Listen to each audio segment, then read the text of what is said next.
The Elves and the Shoemaker. Chapter 1. Making Shoes. Once, an old shoemaker lived with his wife in a room above their workshop. Each day, he laid out his leather, drew different shoe shapes, cut them out, and sewed them together. Then he stretched the shoe shapes over a wooden foot, cut out more leather, and sewed it on. Finally, he cut out thick soles, made holes in them with a huge needle, and sewed the holes onto the shoes. People loved watching the shoemaker at work. Nobody could go past his workshop without looking at it. Ooh, look at those heels! And at the end of the day, there was always a crowd of people wanting to buy his latest shoes. Chapter 2. Bad Business. One day, the shoemaker's wife spied trouble. A car passed by the window with cheap shoes painted on the side. At first, she kept quiet. She didn't want to worry her husband, but slowly the crowd outside their workshop became smaller and smaller. Where is everyone? I think you should look outside there. A crafty shoemaker had set up a table at the end of the street. His shoes were badly sewn with faux leather, but he sold them at a bargain price. Buy your cheap shoes here. This is terrible, said the shoemaker. He's putting me out of business. And his shoes are awful, said the shoemaker's wife. But the local people were delighted. Now they could buy 2 pairs of shoes for the price of 1.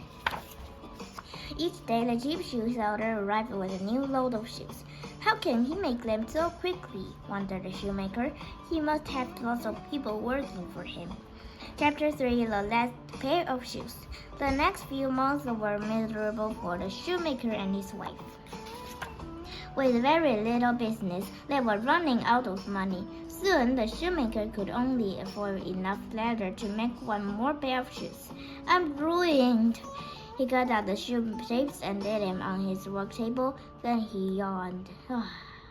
I'm too tired to sew these today, he sighed.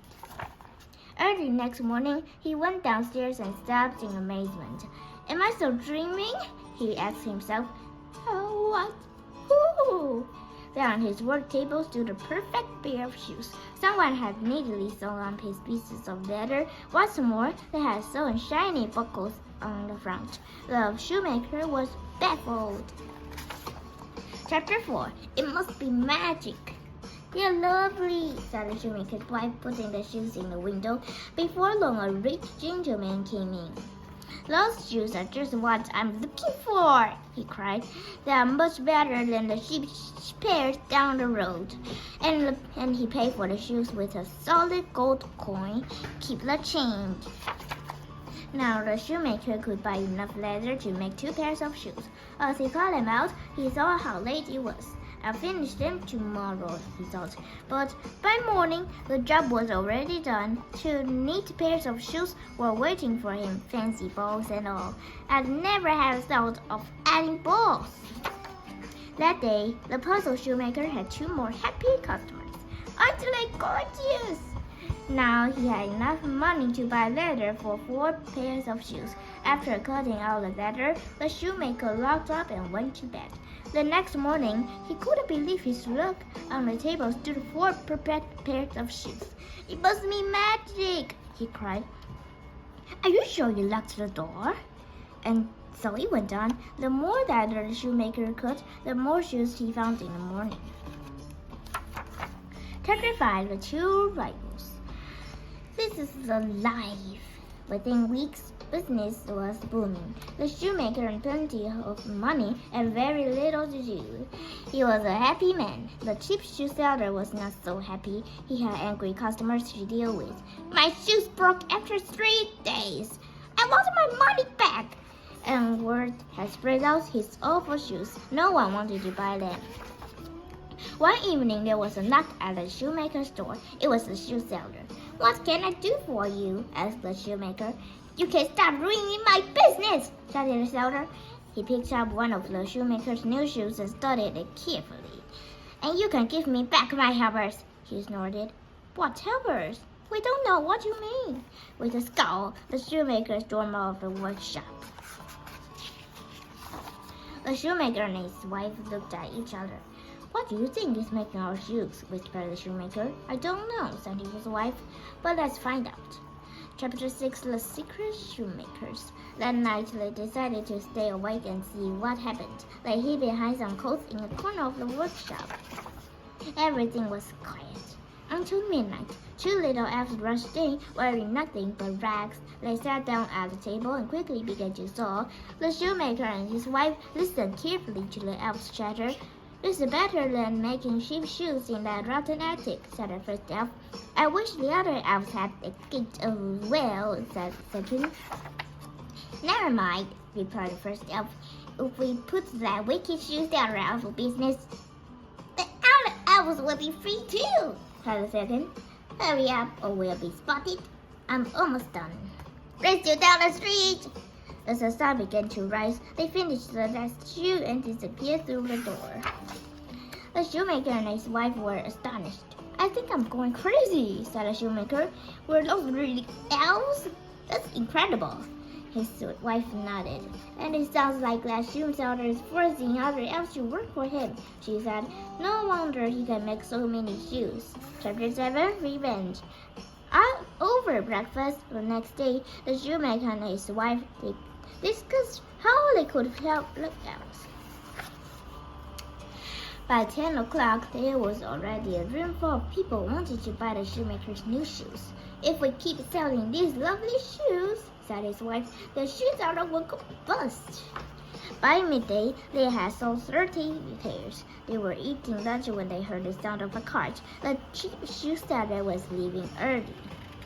Cheap shoes. A mob of angry customers were hopping after him, shaking their fists and pelting him with broken shoes. There goes the cheat! And he won't dare come back. The shoemaker and his wife breathed a sigh of relief. How can we ever think our two helpers? Wondered the shoemaker. Let's make them some proper clothes, said his wife. Chapter 8, The Elves Escape.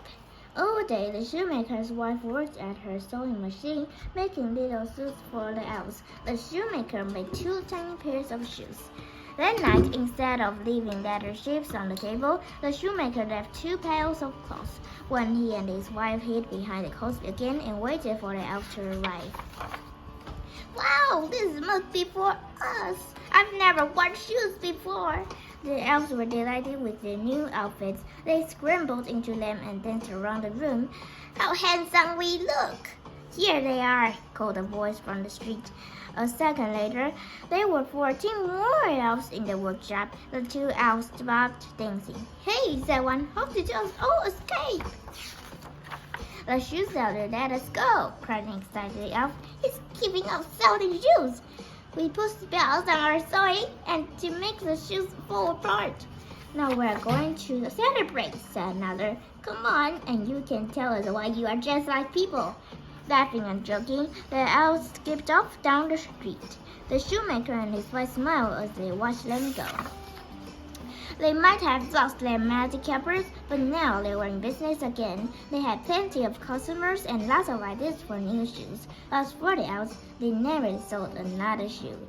About this story, The Elves and the Shoemaker was first written down by 2 brothers, Jacob and Wilhelm Grimm. They lived in Germany 2 centuries ago, and together they retold hundreds of fairy tales.